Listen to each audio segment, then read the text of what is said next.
I think during the last administration, they reinforced that.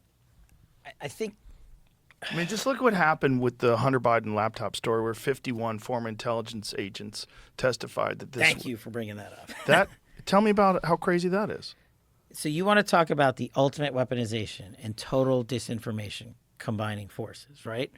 A week before the election, when Biden and Trump were running against each other, maybe a week or 2 weeks before that, right? A guy who used to be in the intelligence community says, oh, we got to bring the Hunter Biden laptop thing into play, knowing it was bogus.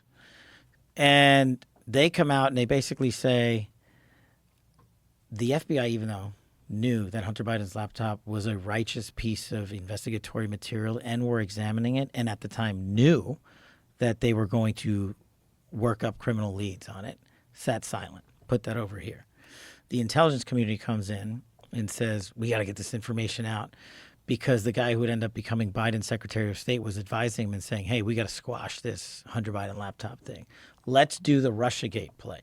Let's do the Crossfire Hurricane play.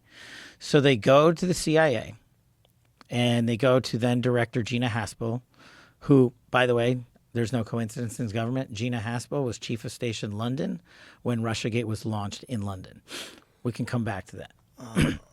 So now she's Director of CIA, and we're on the eve of an election. And there's this thing called a pre-publication process. So like when I had to put my book out as a government server, whatever you call it, it has to go in and everybody's got to read it and they got to chop it and whatever. It takes forever, even if it's a 2-page document.